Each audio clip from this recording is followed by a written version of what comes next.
convidada. Inocência Mapice é economista na área industrial extrativa, gás e petróleo. Começo por perguntar-lhe qual é a realidade destes setores hoje em Moçambique. Olhando para o último documento publicado, o último documento orçamental publicado, é possível dizer que o setor extrativo está a crescer ou aumentou a sua contribuição fiscal para o país. Quando olhamos para o relatório de execução orçamental, que hoje em dia chama-se Balanço de Execução do Plano Econômico e Social de 2022 para o período de janeiro a março, vê-se que o peso do setor extrativo em termos fiscais aumentou em 1 ponto percentual se compararmos com o igual período do ano anterior. As receitas também elas aumentam? Já aumentaram em termos de volume, mas também aumentaram em termos percentuais em relação à receita total. Isto é bom. No entanto, uma das primeiras análises críticas a se fazer é qual era a expectativa.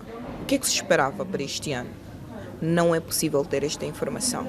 Em termos de sugestão e recomendação, é preciso incluir nos documentos orçamentais e em todos os outros documentos a projeção de receita que se espera para cada período, alinhar os documentos. Se temos um documento trimestral, que é o relatório de execução trimestral, portanto é preciso também ter uma expectativa trimestral. O que é que se espera?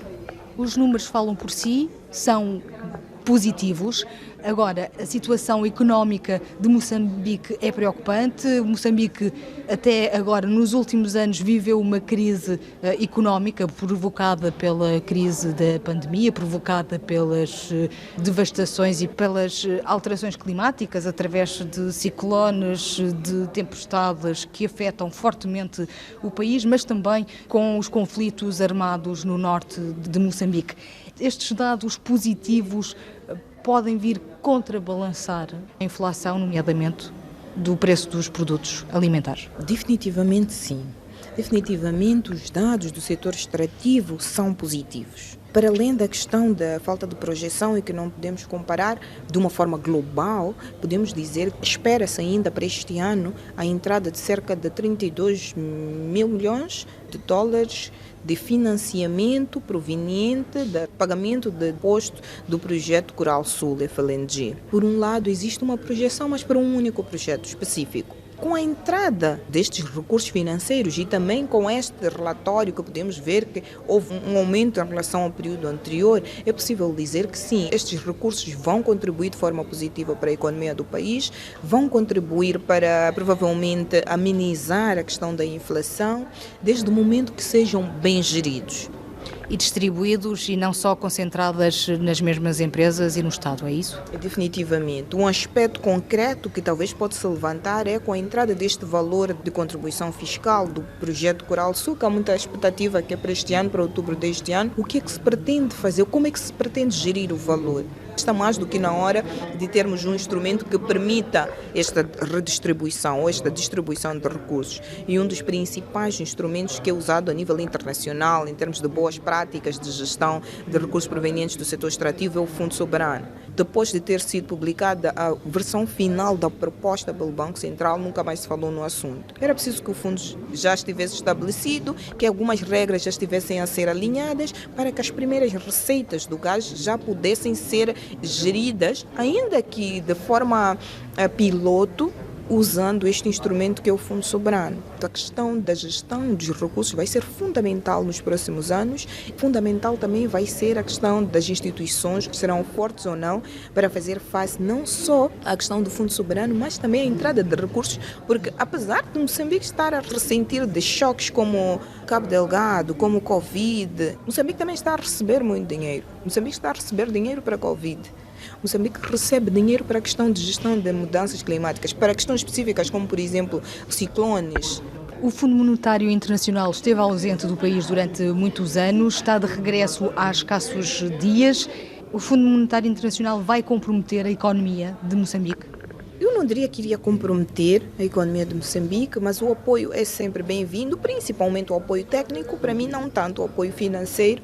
O apoio técnico é fundamental, desde o momento que seja discutido e que sejam alinhadas com as políticas internas, com a conjuntura, a realidade interna, mas ao mesmo tempo é preciso garantir a soberania do país. Neste caso é preciso garantir que não haja tanta intervenção, por exemplo, na gestão de questões como Fundo Soberano. Nós sabemos que as receitas do setor petrolífero vão representar pouco mais de 50% de todo o orçamento que se recebe atualmente. É significativo. São apenas 3 projetos que vão ocupar metade do bolo que o país estará a receber. Quais é que são os 3 projetos? Temos o projeto da Exxon, o projeto da Total e o projeto da Eni. Portanto, são 3 projetos, 2 dos quais na área 4 e 1 na área 1. A empresa Total é um projeto, é o mega projeto do século XXI em África. Ao mesmo tempo que a Total é um mega projeto, Moçambique tem que ser um mega país em termos de conhecimento para lidar com a Total, para lidar com as exigências dessa empresa e garantir que, ao lidar com as exigências da empresa, com as demandas da empresa, ganhos sejam absorvidos pelo país. O conflito armado em Cabo Delgado pode comprometer este projeto e já vimos há pouco tempo que a Total decidiu paralisar o investimento porque era uma zona com pouca ou sem segurança. No entanto, com o conflito entre a Rússia e a Ucrânia, o Ocidente está com os olhos postos no norte de Moçambique. Até que ponto é que agora este conflito armado vai deixar de ser um problema? Bom, era para ter deixado de ser um problema. Já se passou algum tempo e a Total até eu me lembro que ativou a questão da força maior para alisar as suas atividades, que também acaba tendo repercussão em outros projetos, como a Exxon. Me lembro que bem pouco tempo a Exxon se manifestou em relação a isso. Mas aqui a questão é, estamos livres já das tensões em Cabo Delgado? Algumas correntes dizem que sim e as outras dizem que não, que ainda é cedo para dizer que já se pode voltar porque há estabilidade.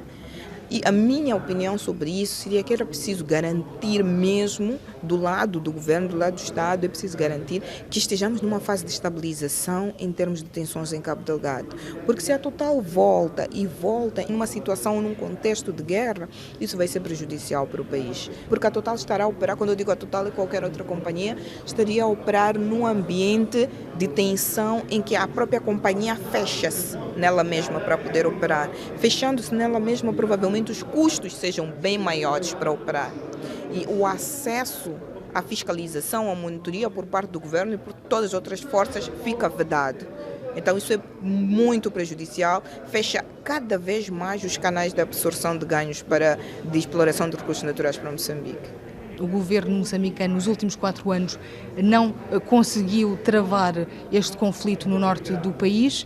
Uma das questões é o facto de se desconhecer o rosto dos autores dos ataques armados e sem uma negociação há quem diga que não é possível acabar com este conflito. Houve uma tentativa de inclusão de forças armadas de diversos países para lidar com a questão da tensão em Cabo Delgado. Isso revela que o governo não está de mãos atadas. Tem instrumentos para fazer face à questão da guerra, mas se há um aspecto que eu acho que é fundamental, que se deve investir, é a questão da inteligência. Por mais que tenhamos várias forças no terreno, o que pode até ser prejudicial, porque uma pode atrapalhar a outra em função dos seus próprios interesses ou de assuntos que foram discutidos fora da questão de Cabo Delgado.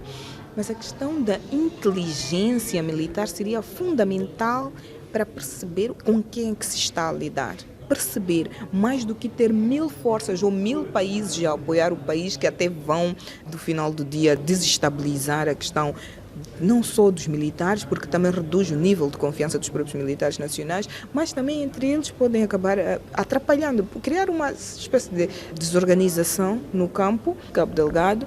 O mais importante para mim neste momento, eu penso que seria investir em inteligência e em estratégia, mais do que na força.